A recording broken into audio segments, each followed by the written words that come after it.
How to Create a Glitch in the Matrix. Episode 1, Many-Layered Reality. Part 1. Language is the fundamental foundation of uniformity. Meaning, expressed through language, is how we transmit our expectations to another, and how we receive expectations from another. It is the medium by which our individuality becomes unified with the whole. But it is more than that. It is the intersection point of our bodies with our minds, the intersection of our mind with other minds, and the intersection of singular realities with multiple realities. The expression of meaning does not necessarily mean only vocal or auditory meaning. Language takes a variety of forms, from the physical such as hand language, to the auditory, such as vocal language, to the visual, such as facial expressions.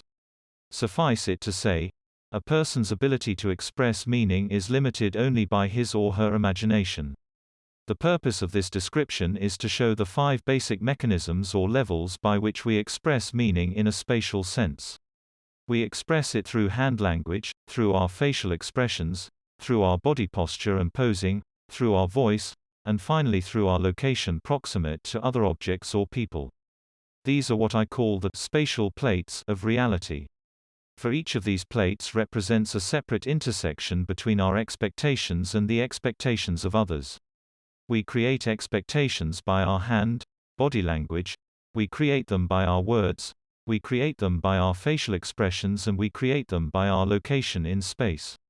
Just as the shells or cycles of our rhythms modulate our expectation field unconsciously, the shells of meaning represent the modulation of our expectation field consciously.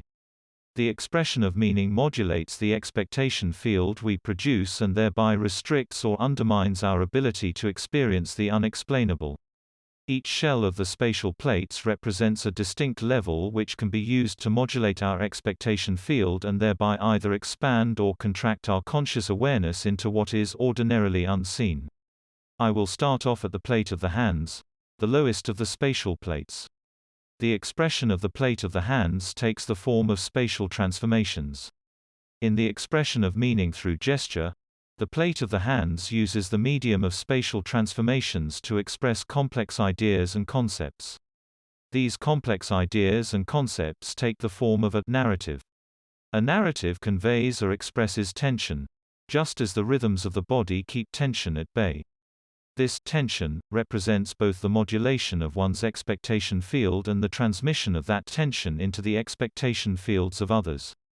Thus, the 4 spatial shells or plates are overlaid on top of the 4 shells of bodily cycle.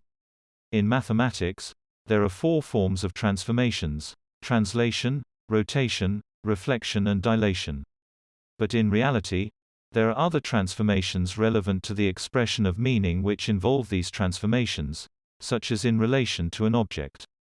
Each of these transformations can be used through the expression of the hands, as a medium to transmit a particular series of concepts or ideas. Implicit in this is that the hands are carriers of emotional tension, the rhythm of tension which is the product of the 4 shells corresponding to our bodily rhythms. Thus, these 4 bodily rhythms produce in us 4 radiating levels of tension, which rise through our bodies into each level which corresponds to the expression of meaning reaching the hands, which is the outermost of the spatial plates or shells. Our basic vocabulary of spatial transformations manifests distinctly as one rises through each of the shells or plates of activity, but the same basic vocabulary remains regardless. Each transformation expresses meaning by visually modulating the tension in our bodies. Thus, the tensional waves created by the 4 shells of bodily rhythm are the stuff of meaning, while the transformations themselves provide the essence. One reveals tension by the velocity by which these transformations are accomplished and the frequency of their occurrence. Altering the manner by which we express meaning has the effect of altering the expectation field we produce and interact with. This may be as simple as using idiosyncratic postures during conversation to negate the expectations of others, or it may be complex as manipulating mirroring techniques within the context of a social dialogue. The goal of glitching is to undermine the rhythm of normal social transmission of bodily tension, to expose the sinews of the interaction and thereby release the unusual beneath it. When one expectation field reaches another through the expression of meaning, the two corresponding individuals will do one of two things. If they agree on the expectation, or the meaning, they will mirror each other's facial expressions, posture, vocal intonation and hand gestures. If they disagree, they will produce contrary or antithetical alignments. This phenomenon is the manifestation of the linking or disconnection of two expectation fields expressed through the bodily tension of the individuals involved. Thus, just as altering one's bodily rhythms can have the effect of dislodging one's expectation field in time, revealing the sinews of the reality beneath, so too can disrupting the linkages between expectation fields reveal the underlying occurrence of the improbable. There are a variety of techniques that can produce such misalignments. First, in a social setting, one can incorporate mirroring into posture, facial expression, hand gesture and vocal intonation, when it is inappropriate, or eliminate it when it is appropriate. One can use odd, idiosyncratic postures, expressions, or movements, which would not usually be mirrored, to produce a similar result.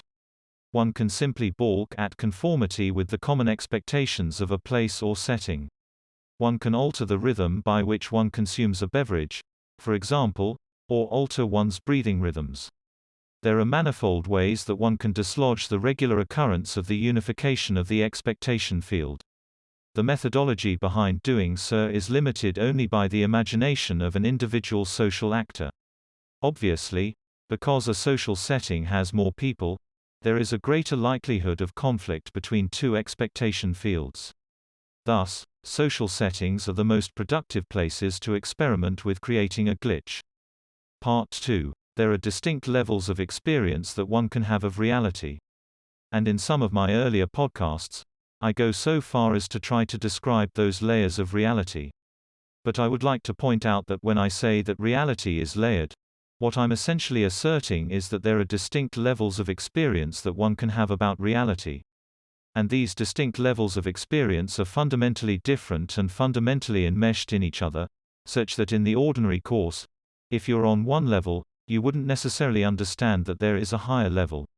But your experiences are nested in so much as they are a part of the higher level, such that if you act in a lower level, that action is incorporated into the experience of the higher level.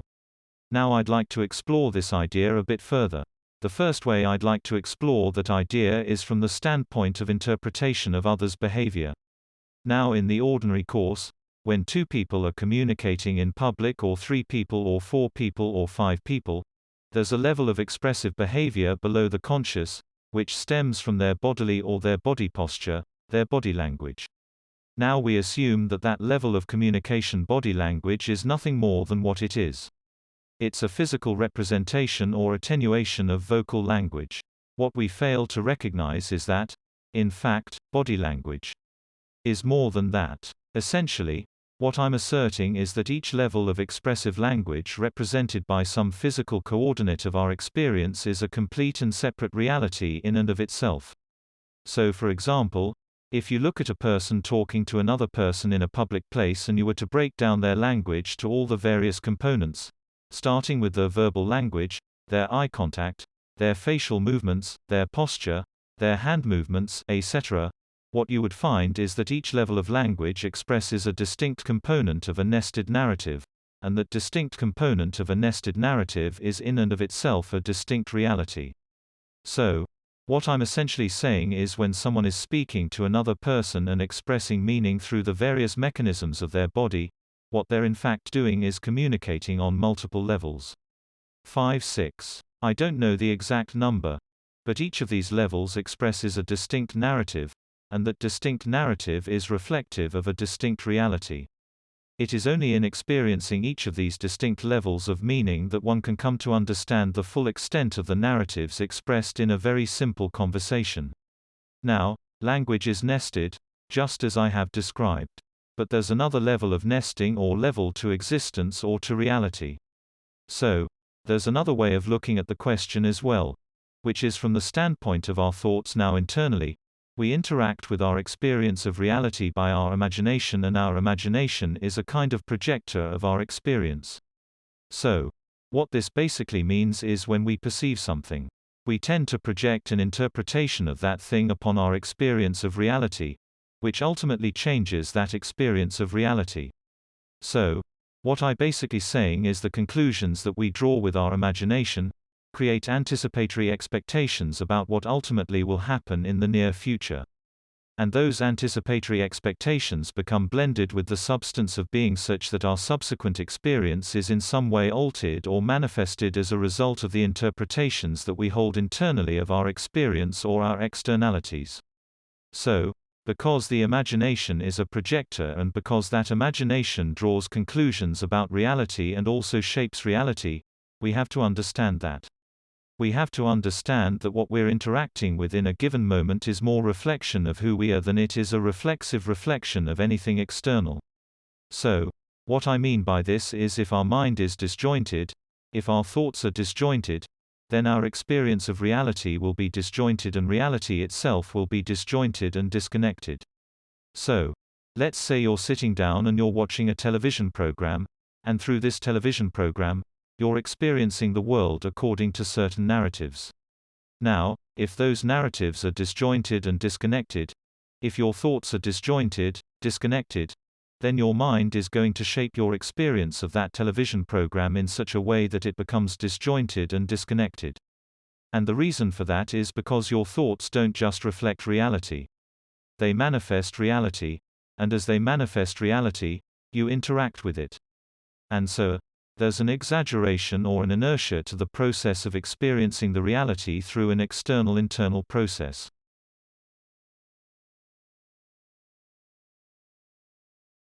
Part 3. The first concept I'd like to explain and explore is in relation to the fact that in our individual experience, reality is distinct from everyone else's in the sense that we experience a different slice of reality.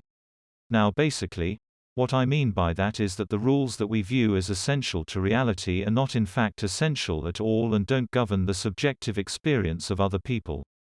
So, we have certain expectations about how society and how reality is supposed to function. There's nothing necessitating those rules to be common between the consciousnesses of multiple people, which means that every individual person experiences reality in a completely and totally distinct way. And what I mean by that is that we draw conclusions about other people based upon our theory of mind, our theory of reality, our rules that we use to interpret reality.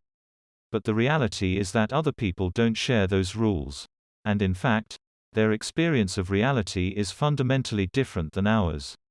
Now, the reason why I'm bringing this point up is because it helps us to interpret the many-layered nature of reality. Now, earlier in the previous podcast, I talked a little bit about how reality is layered and there are distinct experiences of reality nested in each other as one goes down through the many levels. And it's important to note that what this means is that, as far as other people go, they may be very, very well on a different level than we are. They may be experiencing a different slice of reality, a different nested existence. And even if we aren't interacting between ourselves and we think that we're expressing meaning and being understood in a certain way, the reality is that the consciousnesses of those other people might exist on a completely different plane or in a completely different reality, which means that their experience of what we are saying or doing might be completely divorced from what we think we are saying and doing. So, it's almost as if one is in a hall of mirrors and one is communicating with another individual on the other side of a one-way mirror. And everything that that person sees through it is distinct in a fundamental way or distorted from the way that we see ourselves. Part 4. Every thought, ultimately, happens in one form or another, and it happens because even if it's not acted upon by the actor who conceives of it in the moment, it happens, and it happens because there must be some reality where that thought was acted upon. So the question becomes if it's not acted upon by the actors. So if the actor rejects the impulse or the thought and chooses not to act on it, then who acts on it? Well, as described in one of the last season's podcast, we live in a nested reality, and in this nested reality, there are distinct levels, and each of these distinct levels is nested in the one above it, and corresponding to each of these levels, there is a physical representation of us. So there in effect are 9 versions of us overlapping in their space, but not necessarily in time or acting upon the same thought processes and so to speak. So there's an opportunity for divergence between these 9 selves. But it's fair to say that they are each nested in the one above, and all of them are nested in the very top, which is the esoteric plane. So from this idea, we can draw some conclusions if we suggest that every thought ultimately is acted upon in some reality, whether it's reacted upon by the individual actor in the reality we inhabit or whether or not it's acted upon by another version of us in a lower nested reality really makes no difference, because the reality is that every thought ultimately comes to fruition. And at this point, it's necessary to reintroduce the subject matter of the first of the 4 principles, that is substitution and displacement. And essentially the way this fits in is we can say that if an individual doesn't act on an impulse or a thought, then they are displaced. That thought is displaced. And in the place of the original actor, an actor in one of the lower nested realities will act upon the impulse or thought. Which is to say that we go throughout our day and we have impulses here and there, we have thoughts here and there, many of them we do not act upon. But from this, we can conclude that even though we do not act upon all of our impulses in some reality and some nested reality, we do. And in this nested reality, we live with the consequences of that choice for so long as they remain permanent. Part 5. The manner by which this episode came to me was through a commonplace everyday experience that your average person would experience quite frequently in their daily life. In fact, this concept came to me while I was watching a friend play video games. It begins with a simple realization. Essentially, that realization is that our mind reacts with programmed responses to specific stimuli. What this means is that our minds act with pre-programmed emotional responses to stimuli in our environment, regardless of whether the environment is real or mere projection, i.e. video games.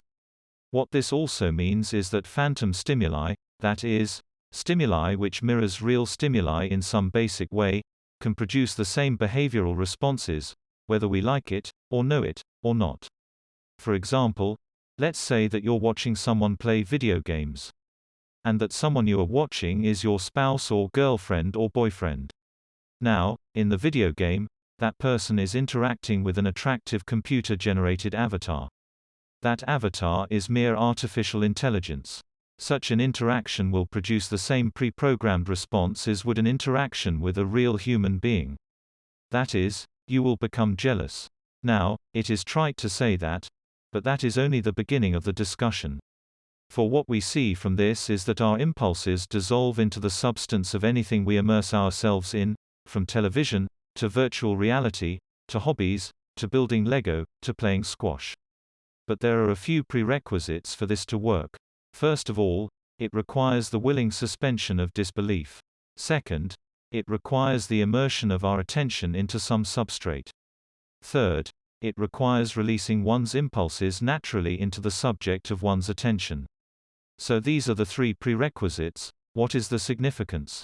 When one allows one's attention to dissolve into anything in this fashion, the result is that fabricated stimuli become as real as the real thing as far as one's impulses and natural programming are concerned. In fact, the result of this dissolving of one's impulses into the subject of one's attention is the sublimation of one's impulses. In effect, identity becomes mutable, and extends into the reality created by that suspension of disbelief, manifesting in a distinct and completely new way. So what does this mean? It means that the suspension of disbelief, the immersion of one's attention into an object, renders our impulses subservient to its substance, and that renders that object a new reality in and of itself. What do I mean by the word reality in this context? A reality created by the dissolution of one's impulses into the substance of an experience represents the transmutation of identity to a distinct plane. Which brings us back to the very beginning of our discussion of the nested nature of reality as set out in the early podcasts of Monologues. Each level of expressive language by any given person represents a distinct and nested reality because it represents a separate substrate through which one can acquire an immersive experience and suspension of disbelief. So for example, if we imagine that 2 people are communicating. One is speaking, the other is listening. The attention of the listener can be fixed on the hand language of the speaker, the posture and posing, the facial expressions, the voice or the location. Each level, Each plate represents a distinct level of meaning, which can draw the attention of the listener, and thereby dissolve the impulses of the listener. In this dissolution, the expressive language of the speaker becomes embraced by the anticipatory expectations of the listener, the intuitive projection of the listener. Now, unlike some substrate of experience which is inert, or even programmed, like a video game, the immersive experience represented by another individual's expressive language is different in a distinct way. How is it different? It is different because it is the projection of the speaker first, then and only thereafter, is it the intermingled projection of two individuals, a dynamic and fluid concoction, which might only be said to be a truly alive and fully nested reality. Now, to take a step back, I discussed in the book, How to Create a Glitch in the Matrix, how reality is shaped by our impulses, which reflect our expectations. Thus, it becomes clear that in the dissolution of those impulses into a distinct medium for the expression of identity, we are literally seeing the creation of a new nested universe, a nested reality which has as much substance as the reality we exist in during our everyday ordinary lives.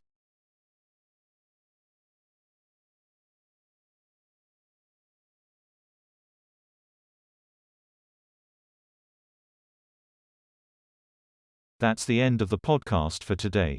If you enjoyed it, please like, comment and subscribe.